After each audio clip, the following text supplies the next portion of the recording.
भगवान के विषय में कोई तर्क करने आवे ना, हाथ जोड़ लीजिए, जय सिया राम। आप जाइए विजेता बन के खड़े रहिएगा।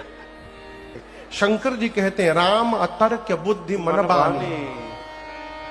और जब साहब तर्क करने वाले को जीवन में कुछ मिलता उलता है नहीं।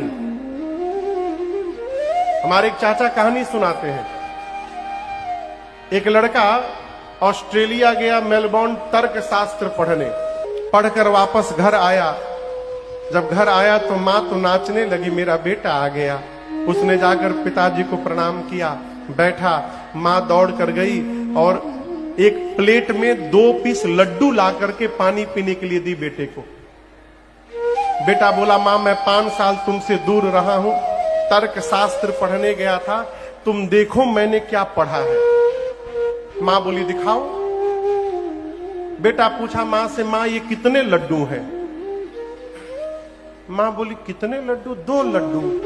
बोले यही तो बात है, मैं तर्क से सिद्ध करूंगा ये 3 लड्डू है। अब माँ बोली कौन सा पढ़ाई तू पढ़ लिया? बोला देखिए मैं सिद्ध करता हूं, ये 1 लड्डू और ये। माँ बोली 2। बोली 2 1 कितना हुआ? माँ बोली 3 हुआ ना 3 लड्डू। 1 और 2, 1 2 कितना होता है? 3 लड्डू हुआ कि नहीं?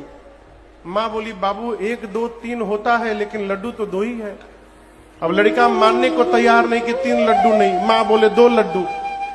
5 मिनट ये बहस चला। पिताजी बगल में बैठे थे, उठकर आए, पत्नी को बोले भाग्यवान तुम गंवार की गंवार रह गई। बेटे का पीठ थपथपाए, शाबाश क्या अद्भुत पढ़ाई पढ़ाई मेरे बेटे ने, एकदम सही बोले। 3 लड्डू है।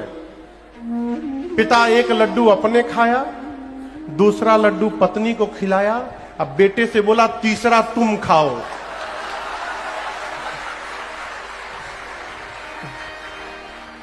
ये कथा कह रही है कि तर्क करने वाले को जीवन में हमेशा तीसरा लड्डू मिलता है। इसलिए तर्क वर्क के चक्कर में ही पड़ना चाहिए, अपने इष्ट में निष्ठ रहना चाहिए। ये निष्ठा ही हमको जगत में प्रतिष्ठा प्रदान कराएगी।